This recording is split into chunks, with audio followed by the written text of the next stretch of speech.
सो हम लोग रिवीजन की सीरीज में next topic of discussion Baeyer's Villiger's oxidation consider कर सकते हैं।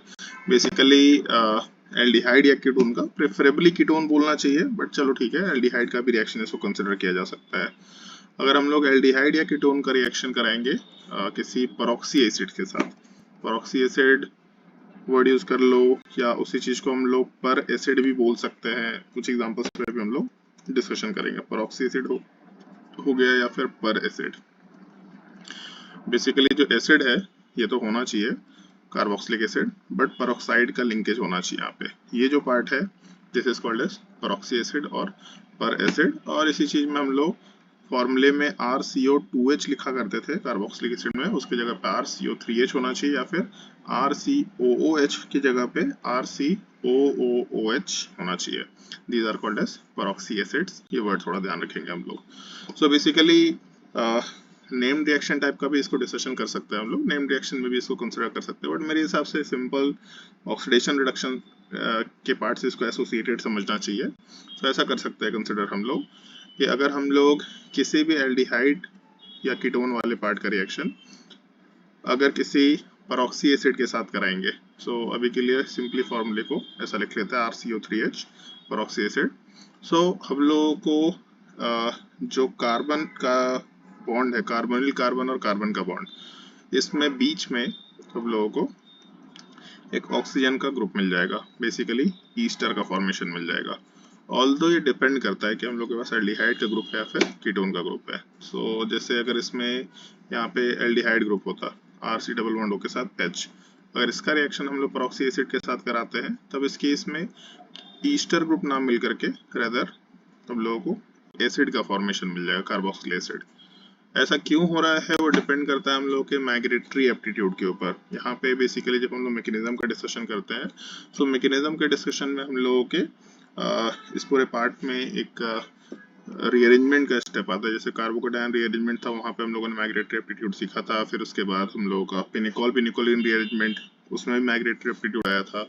सो ऑलमोस्ट एग्जैक्टली उसी टाइप का हम लोग यहाँ पे माइग्रेटरी एप्टीट्यूड का डिस्कशन करते हैं। ऑल्दो आपको एक चीज ध्यान रखना पड़ेगा, अगर माइग्रेटरी एप्टीट्यूड का डिस्कशन करेंगे तो इस पार्टिकुलर टॉपिक में जो हम लोग पहले सीखा करते थे कि H माइनस फिर PH फिर उसके बाद carbon chain, and carbon chain में भी 3 degree 2 degree and 1 degree, and PH वाले ग्रुप में नॉर्मली इलेक्ट्रॉन डेंसिटी के ऊपर टॉपिक होता था। हायर इलेक्ट्रॉन डेंसिटी, हायर लिख लेते हैं, हायर इलेक्ट्रॉन डेंसिटी के केस में हम लोगों का हायर माइग्रेटरी एप्टीट्यूड हुआ करता था। नॉर्मली यही चीज हम लोग के कार्बोकेटायन रीअरेंजमेंट में आता है, यही चीज पिनिकोलिन रीअरेंजमेंट में भी आता है, बट बेयर्स विलिगर्स ऑक्सीडेशन में कहीं कहीं अलग अलग बुक्स में ये चीज अलग दिखी। इनफैक्ट सरप्राइजिंगली वाइली पब्लिकेशन के बुक में 2 अलग अलग बुक्स हैं, उन दोनों में अलग अलग ऑर्डर दे रखा है। सो हम लोग नॉर्मल ऑर्डर जो हर जगह पे किसी भी स्टैंडर्ड बुक्स में मिलता है उसको कंसिडर करेंगे। किसी किसी बुक्स में PH को आगे कर दिया गया है, H को पीछे कर दिया गया है। सो हम लोग इस चीज के डिटेल में डिस्कशन में नहीं जाएंगे क्योंकि अलग अलग स्टैंडर्ड बुक्स में अलग अलग चीजें दे रखी है, तो हम लोग उस डिस्कशन को यूज नहीं करना चाहेंगे। रेदर हाइड्राइड शिफ्ट सबसे इजीली होगा या हाइड्राइड शिफ्ट सबसे फास्ट होगा, फिर फिनाइल शिफ्ट होगा, फिनाइल मतलब बेंजीन रिंग की बात कर रहे हैं हम लोग, और उसके बाद कार्बन चेन शिफ्ट या फिर अल्काइल शिफ्ट होगा। अगर आपको कार्बोकेटायन रीअरेंजमेंट का आइडिया नहीं है तो आप कार्बोकेटायन से रिलेटेड लेक्चर देख सकते हैं, पहले उसको सीख ले तब इस रीअरेंजमेंट वाले पार्ट में आए तो ज़्यादा बेटर है। सो बेसिकली इस टॉपिक का मैकेनिज्म मैं डिस्कशन नहीं करूंगा, मैकेनिज्म थोड़ा लंबा हो जाएगा, वीडियो थोड़ा लंबा होगा। अगर किसी को मैकेनिज्म सीखना होगा तो कमेंट में डाल सकते हैं, जिसका मैकेनिज्म भी उन्हें जानना है तो मैं उसके ऊपर एक अलग सा वीडियो बना करके उसको कमेंट में ही डाल दूंगा या फिर अलग से पोस्ट कर दूंगा। बट अभी के लिए आपको अगर प्रोडक्ट बनाना सीखना है तो उसके लिए छोटे से कुछ तरीके हैं, आराम से उस तरीके से सीखा जा सकता है। सो इस केस में प्रोडक्ट बनाना सीखना ही बेटर है, एटलीस्ट नीट और जेईई मेंस या जेईई एडवांस के पर्सपेक्टिव से। रिएक्शन मैकेनिज्म हम लोग के काम का नहीं है, अगर मालूम है तो बहुत अच्छी बात है, अगर नहीं मालूम तो कोई दिक्कत नहीं है। सो बेसिकली 2-3 चीजें होंगी डिस्कशन में जो हम लोग को ध्यान रखना है। पहला तो ये कि हम लोग का जो भी ग्रुप होगा कार्बोनिल कार्बन से अटैच्ड, यहाँ पे ग्रुप 1 और ग्रुप 2 हो सकते हैं। अब वो कार्बन चेन हो या फिर हाइड्रोजन हो या बेंजीन रिंग हो, जो कुछ भी है उससे कोई मतलब नहीं है। अगर हम लोग इसका रिएक्शन किसी परऑक्सी एसिड के साथ कराएंगे RCO3H, सो बेसिकली हम लोगों को प्रोडक्ट के फॉर्मेशन के टाइम पे ईस्टर ग्रुप का फॉर्मेशन मिलेगा। एंड सिंपली एक चीज आपको ध्यान रखना है, अगर माइग्रेटरी एप्टीट्यूड सपोजिटली ग्रुप 1 का हाइयर है ग्रुप 2 से, जैसे यहाँ पे ग्रुप 1 राइट साइड में है, सो अगर ग्रुप 1 का माइग्रेटरी एप्टीट्यूड ग्रुप 2 से हाइयर है, सो बेसिकली जो ऑक्सीजन आएगा ईस्टर वाले ग्रुप का, ये ग्रुप 1 और कार्बोनिल कार्बन के बीच में आएगा। सो बेसिकली जब भी हम लोग ईस्टर बनाएंगे, वो ईस्टर का फॉर्मेशन होते वक्त ऑक्सीजन उस कार्बोनिल कार्बोनिल ग्रुप के बीच में आएगा जिस ग्रुप का माइग्रेटरी एप्टीट्यूड हाइयर है। सो जैसे अगर कोई एल्डिहाइड ग्रुप दे रखा, सो एल्डिहाइड ग्रुप वाले पार्ट में भी जस्ट ऊपर डिस्कशन किया हम लोगों ने, माइग्रेटरी एप्टीट्यूड हाइड्रोजन का हाइयर है। अगर इसका रिएक्शन हम लोग किसी परऑक्सी एसिड के साथ कराते हैं या पर एसिड के साथ कराते हैं, सो जो ऑक्सीजन ग्रुप होगा ये बेसिकली हाइड्रोजन और कार्बन के बीच में अटैच होगा, क्योंकि हाइड्रोजन का माइग्रेटरी एप्टीट्यूड हाइयर है। सो अपने प्रोडक्ट में R के साथ C डबल बॉन्ड O, इसके साथ एक H होना चाहिए, एंड इसके बीच में हम लोग OH डाल सकते हैं। सो बेसिकली ईस्टर के जगह एसिड का फॉर्मेशन हो सकता है, बट एसिड का फॉर्मेशन केवल एल्डिहाइड में होगा, इसीलिए नॉर्मली इस रिएक्शन को एल्डिहाइड के लिए यूज नहीं करते हम लोग। इस चीज को हम लोग प्रेफरेबली कीटोन के रिएक्शंस के लिए यूज करना चाहते हैं। ये छोटा सा पॉइंट ध्यान रखना। एक छोटा सा डिस्कशन है परऑक्सी एसिड्स के ऊपर, कि परऑक्सी एसिड्स क्या होते हैं या फिर इसके एग्जांपल्स क्या है। सो जैसे नॉर्मल जो हम लोग कार्बोक्सिलिक एसिड्स की बात करते हैं, इसका फॉर्मूला होता है R के साथ C double bond O OH।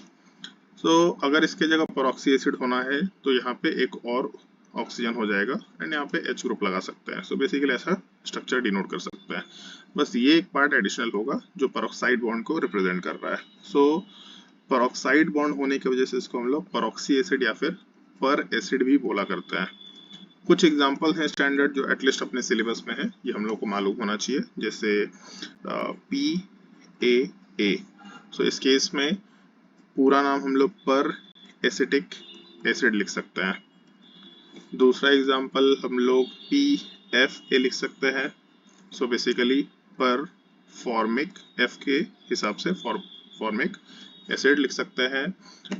PBA, so basically B benzoic acid को रिप्रेजेंट करता है। सो पर बेंजोइक एसिड। ऐसा और भी नाम हम लोग डाल सकते हैं, जैसे MCPBA। सो बेसिकली यहाँ पे नाम में एक छोटा सा मॉडिफिकेशन हो गया, मेटा क्लोरो पर बेंजोइक एसिड।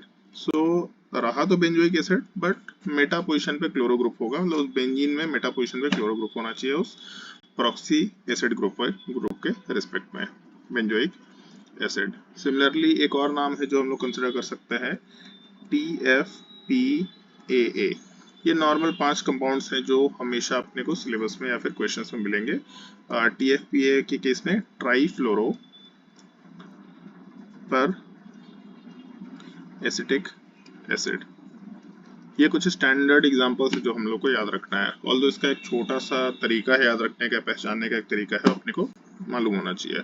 अब ये देख सकते हैं हर एक एसिड का नाम कैपिटल लेटर में लिखा हुआ है एंड लास्ट लेटर A होना चाहिए क्योंकि वो एसिड को रिप्रेजेंट करेगा, and third last letter P होना चाहिए क्योंकि वो पर वर्ड को रिप्रेजेंट करेगा। सो अगर कभी भी ऐसा कैपिटल लेटर्स में कोई रिएजेंट दे रखा, कैपिटल लेटर्स में कुछ भी रैंडम टाइप के वर्ड्स दिख रहे हैं, सब कुछ ठीक है, बट लास्ट लेटर A है एंड थर्ड लास्ट लेटर अगर P है, मतलब परऑक्सी एसिड्स की बात कर रहे हैं। सो अगर आपको नहीं भी पता एग्जाम्पल कि कौन सा परऑक्सी एसिड है, तो भी आप गेस कर सकते हैं कि एटलीस्ट परऑक्सी एसिड हम लोगों का एग्जिस्ट कर रहा है। एंड अगर परऑक्सी एसिड्स है तो फिर हम लोग आराम से बेयर विलिगर्स ऑक्सीडेशन के थ्रू रिएक्शन आगे प्रोसीड कर सकते हैं।